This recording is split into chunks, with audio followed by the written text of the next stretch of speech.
Welcome student.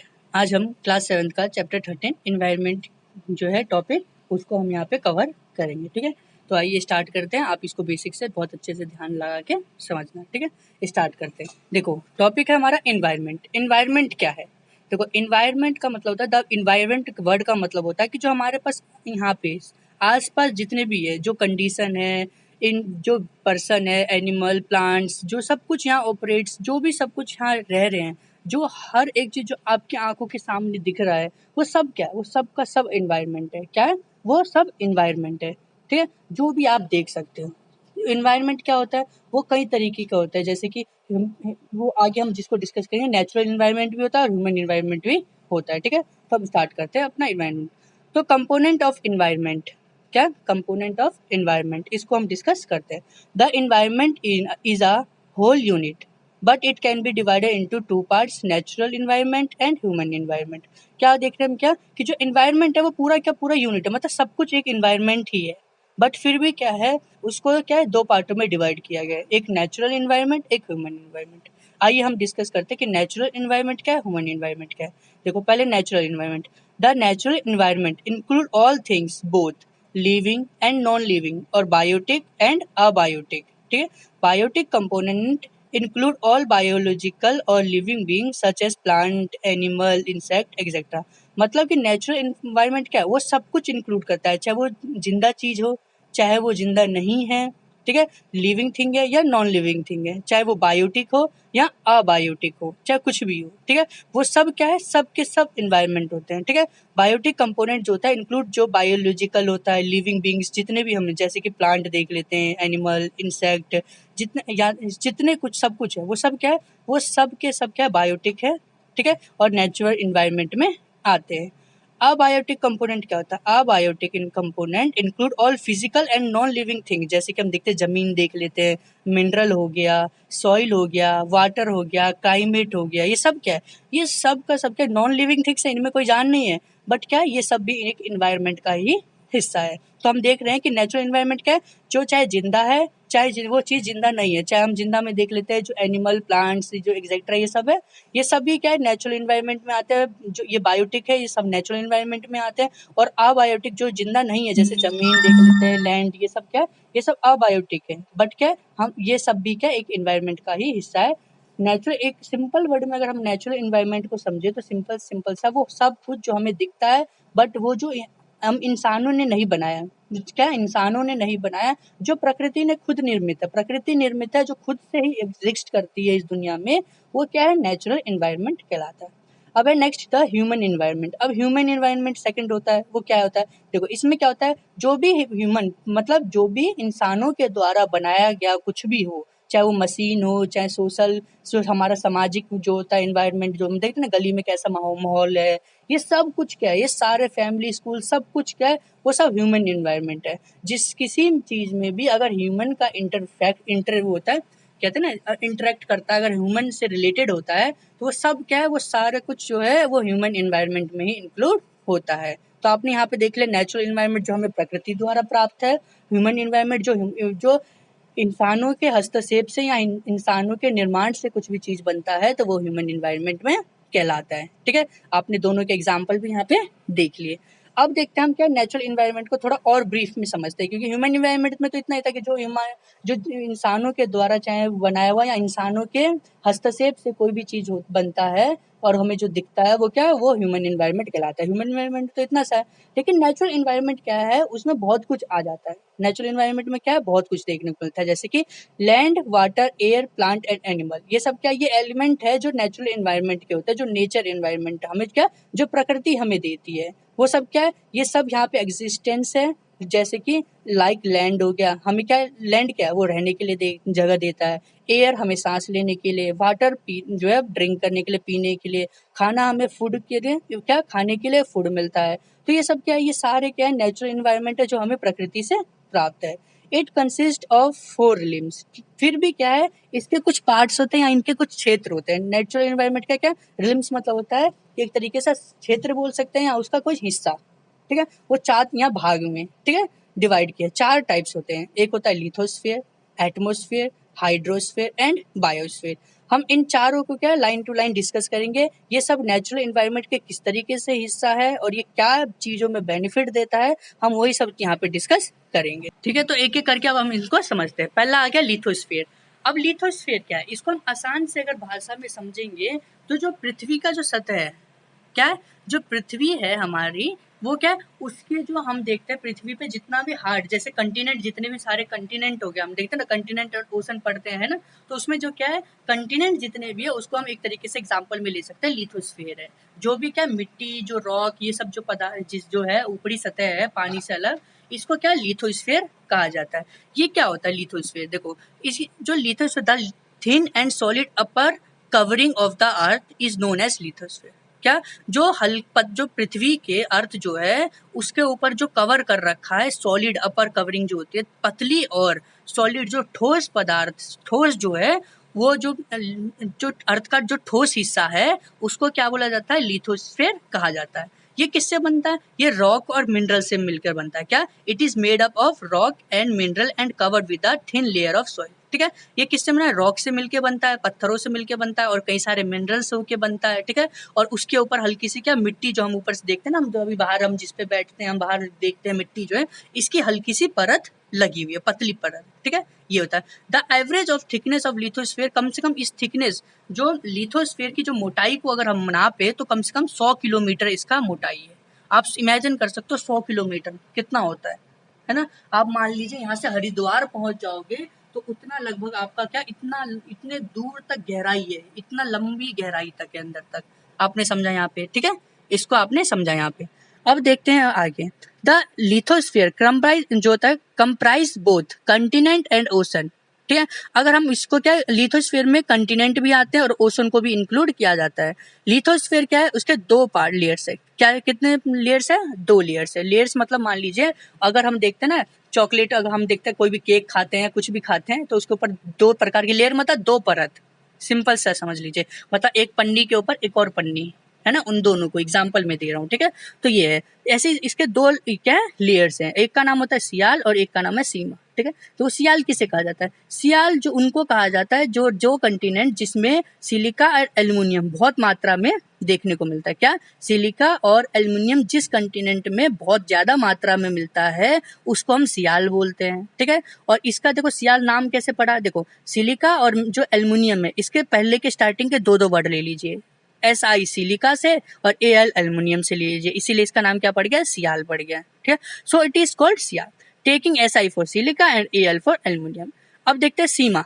अब ये rock कौन सा है, देखो ऐसी जगह जो रॉक जो क्या ओशन का निर्माण करता है, रॉक फॉर्म और द ओशन बेसिन के निर्माण करता है, ऐसे को सीमा कहा जाता है। ठीक है, इसमें क्या है, इसमें क्या है, बहुत मटेरियल जो होता है सिलिका रिच इनमें कौन से मटेरियल पाए जाते हैं, सिलिका और मैग्नीशियम। क्या, मैग्नीशियम जो है यहाँ बहुत ज्यादा पाए जाते हैं, इसलिए आप देख सकते हैं सीमा में क्या, SI सिलिका से SI ले लिया और मैग्नीशियम से क्या ले लिया, सीमा MA ले लिया, तो इसीलिए इसको क्या बोला जाता है, सीमा बोला जाता है। तो सिंपल भाषा में हमने लिथोस्फीयर के बारे में समझा। अब लिथोस्फीयर क्या हमारे लिए बहुत जरूरी है, ये हमें क्या देता है, हमें रहने के लिए जमीन देता है, जंगल देता है, खेती करने के लिए जमीन देता है। ठीक है, ये सारी चीजें हमें यहाँ प्राप्त करता है और इन जमीनों के अंदर से कई प्रकार के जो मिनरल होते हैं वो भी हमें मिलता है, जो हमारे जीवन को और आसान बनाता है। तो अब आप क्या लिथोस्फीयर को अच्छे से समझ गए। नेक्स्ट हमारा क्या, हाइड्रोस्फीयर। नेक्स्ट क्या, हाइड्रोस्फीयर। ठीक है, अब देखो हाइड्रोस्फीयर के बारे में देखते हैं। The water which form about 3/4 of earth जो था कंस्टिट्यूट द हाइड्रोस्फीयर। ठीक है, जो हम क्या देखते हैं, जो वाटर है, जो पृथ्वी का जितना भी वाटर हम देखते हैं, मतलब मान लीजिए एक ऐसा ही तो है, सिंपल सा हम देखते हैं जो पृथ्वी का अगर हम 4 हिस्से करें तो उसमें से क्या 3 हिस्से ऐसे जो सिर्फ पानी से ही भरा हुआ है, सिर्फ एक हिस्से में जमीन है जिसमें हम सारे लोग रहते हैं। ठीक है, तो क्या है, ये जो सब क्या है ओशन बनाता है और हाइड्रोस्फीयर, इन सबको क्या है, ये सब मिलकर क्या हाइड्रोस्फीयर बनाते हैं, हाइड्रोस्फीयर कहते हैं। ठीक है, मतलब जो जितने भी वाटर बॉडीज हो गया, चाहे ओशन बोल ले, जो समुद्र महासागर हो गया, समुद्र हो गया, नदी हो गई, लेक हो गए, ये सब क्या है, ये सब हाइड्रोस्फीयर के एग्जाम्पल है। लगभग कहा जाता है कि 71% अर्थ का सरफेस क्या पानी से ढका हुआ है, इसीलिए कभी कभी जो है क्या है अर्थ को क्या जो वाटरी प्लैनेट भी कहते हैं, वाटरी प्लैनेट के नाम से भी इसको जाना जाता है इसी रीजन की वजह से। ठीक है, तो सिंपल सा है, जितना भी पानी का फॉर्म है हम देखते हैं वो सब क्या है क्या है वो सब, क्या हाइड्रोस्फीयर है। ये हमें क्या, ये हमें पीने के लिए पानी देता है, ठीक है, हमें जो खेती करने के लिए पानी, इंडस्ट्रीज़ को जितना पानी ज़रूरत है उसके लिए पानी देता है। कई प्रकार से फिश हो गया, कई चीज़ों के लिए पानी की बहुत ज़रूरत है। इंसान पानी के बिना तो पता ही अधूरा ही है, ठीक है। पानी ना मिले तो इंसान क्या ज़्यादा से ज़्यादा एक दिन भी जी नहीं सकता है, ठीक है। यहाँ देख लिया। नेक्स्ट है हमारा एटमॉस्फेयर। ये क्या है, एटमॉस्फेयर। अब हम के लिए जो हम देखते हैं, हम अभी जैसे बैठे हैं, हमारे मुंह फेस के सामने देख लीजिए, फेस के सामने का हम जो सांस ले रहे हैं ये सब क्या है, एटमॉस्फेयर में ही तो ले रहे हैं, ठीक है। जो हम देखते हैं जो पृथ्वी का, ठीक है, जो पृथ्वी के ऊपर जो सतह है, एटमॉस्फेयर है, उसमें क्या ये सारी जो हवाएं जो चादर ओढ़ रखी है, ठीक है। हम एक तरीके से एग्जांपल में लेते हैं, the blanket of air surrounding the earth is known as the atmosphere. जो ये एटमॉस्फेयर का जो चादर अर्थ को ढक रहा है, ठीक है, जो हवा, ये जो सराउंडिंग हमारे आसपास है उसको एटमॉस्फेयर कहते हैं। ये क्या है, मिक्सचर है किसका, गैस का, डस्ट का, वाटर, इन सब का ये मिक्सचर होता है। क्या होता है, ये मिक्सचर होता है इसे, ठीक है। तो इसे क्या, इन सब ये सारे इसमें इंक्लूड होते हैं एटमॉस्फेयर में। Atmosphere extend to about 106 kilometre, मतलब 1600 kilometre from the surface of the earth. मतलब मान लीजिए हमारी जो जमीन, हम जहाँ बैठे यहाँ से लेके लगभग 1600 किलोमीटर ऊंचाई तक क्या है, ये एटमॉस्फेयर पाया जाता है अपनी अलग अलग फॉर्म में, ठीक है। और ये क्या है, और ये जो पृथ्वी की जो ग्रेविटी है, गुरुत्वाकर्षण है, उसकी खिंचाव के वजह से ही क्या है, ये जो एटमॉस्फेयर हमारे धरती पे इस तरीके से प्रेजेंट है और हमें यहाँ रखता है। अगर वो ग्रेविटी ना हो तो ये जो एटमॉस्फेयर है वो यहाँ टिक नहीं सकता है, ठीक है। एक तरीके से क्या, ये यहाँ पे प्रेजेंट ही नहीं रहते, ठीक है। तो हम यहाँ पे देखते हैं। नेक्स्ट हमारा है, तो हमने क्या देख लिया यहाँ पे, ये सब देख लिया। अब हम देखते हैं बायोस्फीयर। अब ये मोस्ट इंपॉर्टेंट है बायोस्फीयर, आपको ये अच्छे से समझना है यहाँ पे, ठीक है।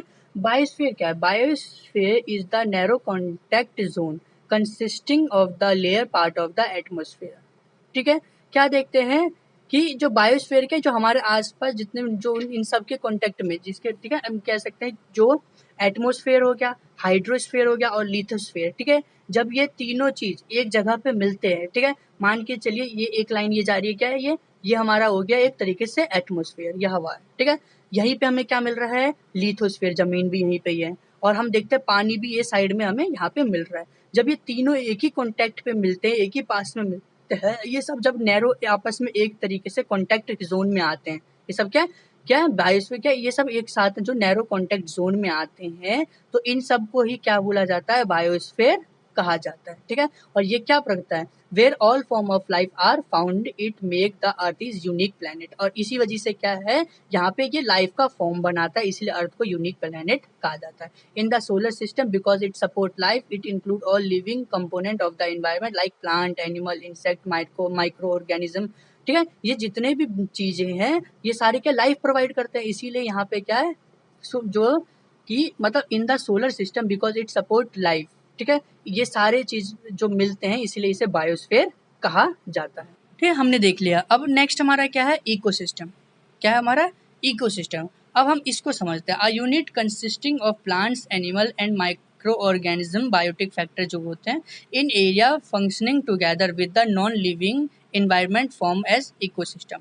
हम क्या देखते हैं कि जो सब कुछ जितने भी नॉन लिविंग थिंग्स हो गया, चाहे माइक्रो ऑर्गेनिजम्स हो गए, ठीक है, प्लांट एनिमल हो गए, ठीक है, ये सब क्या, ये सब जब एक साथ मिलके एक दूसरे पे जो डिपेंड होते हैं, एक दूसरे की जरूरत बनते हैं, इसी को क्या इकोसिस्टम कहा जाता है। जैसे कि देख लेते हैं, हम अब ट्री का एग्जांपल ले लेते हैं, हमारा ले लेते हैं फिर, ठीक है, बाकी हम प्लांट इन सब का भी, एनिमल का भी लेंगे एग्जांपल। जैसे कि देखो, प्लांट क्या है, कार्बन डाइऑक्साइड छोड़ता है और हमें ऑक्सीजन प्रोवाइड करता है, ठीक है। उसी तरीके से क्या है, हम कार्बन डाइऑक्साइड जो है छोड़ते हैं और ऑक्सीजन ग्रहण हम भी करते हैं, क्या करते हैं ना। तो उस तरीके से क्या है, हम ट्रीज हमें वो जो है ऑक्सीजन प्रोवाइड करता है और कार्बन डाइऑक्साइड जो है वो लेता है। उससे क्या है, हम और ट्री से और हम एक दूसरे आपस में कनेक्ट हो गए, ठीक है। ऐसे ही एनिमल हो गया, हम कई सारे एनिमल पे हम भी क्या डिपेंड है, और कई सारे इन्वायरमेंट के जो चीज है, माइक्रो ऑर्गेनिज्म है, उन सब से हम क्या कनेक्ट होते हैं। उसी तरीके से क्या, इसी को ही हम इकोसिस्टम कहते हैं। जैसे आपने वो तस्वीर देखी होगी एक तरीके से कि क्या है, कि जो एक कीड़ा होता है, ठीक है, उसको क्या मेंढक खाता है, मेंढक को क्या सांप खाता है, ठीक है, और सांप को क्या देखते हैं कि ये मोर खाता है, और मोर को फिर क्या शेर खाता है। तो क्या आपस में क्या ये इकोसिस्टम बना रहे हैं, इसी को क्या आपस में एक दूसरे से कनेक्ट होना ही क्या इकोसिस्टम कहलाता है। तो हमारा यहाँ पे चैप्टर खत्म होता है, ठीक है। नेक्स्ट में हम चैप्टर में आगे इसको कंटिन्यू करो। ये भी एक तरीके से क्या बहुत ईजी चैप्टर था, इसीलिए इतनी जल्दी ये खत्म हो गया। इसमें क्या है, आपको बस इंट्रोडक्शन देना था, फिर हम इनको मैंने शॉर्ट समरी में ही समझाया, मैंने इतना भी वो नहीं एक्सप्लेन किया। क्यों? क्योंकि क्या है, अब इन सब को क्या है आपका एक एक करके चैप्टर आता है, ठीक है। अब हम इनसाइड अर्थ के इनसाइड के बारे में समझेंगे, फिर एक एक लेके एटमोस्फेयर, जो हाइड्रोस्फेयर, लिथोस्फेयर, इकोसिस्टम, इन सब को लेके क्या एक अलग अब आपका चैप्टर स्टार्ट। ये भी क्या एक इंट्रोडक्शन ही चैप्टर था आपका, इसीलिए मैंने आपको बेसिक्स बताए हैं। अब हम इन सब को क्या आगे चैप्टर में इसको डीपली अंडरस्टैंड करेंगे, ठीक है। क्या है, ये मैंने बस आपको इंट्रोडक्शन देने के लिए, ये पहला चैप्टर हर सब उसका क्या इंट्रोडक्शन ही था। अब इसको हम क्या हर एक एक टॉपिक को आगे बिल्कुल डीप से ही समझेंगे, ठीक है। तो आप इससे ये एक तरीके से इंट्रोडक्शन वीडियो था, आप इसको अच्छे से फिर से रिपीट करिए, और ये जो बेसिक्स मैंने पॉइंट से बहुत लिमिटेड पॉइंट जो आपको मैंने बताए हैं उसको क्या आप अच्छे से समझिए, ठीक है। नेक्स्ट में हम जो चैप्टर आएगा उसमें इसको और अच्छे से डीप से कंटिन्यू करेंगे, ठीक है। तो मिलते हैं अब नेक्स्ट चैप्टर में, और आप इस वीडियो को रिपीट कीजिए और अच्छे से अपनी स्टडी को कंटिन्यू कीजिए। मिलते हैं नेक्स्ट वीडियो।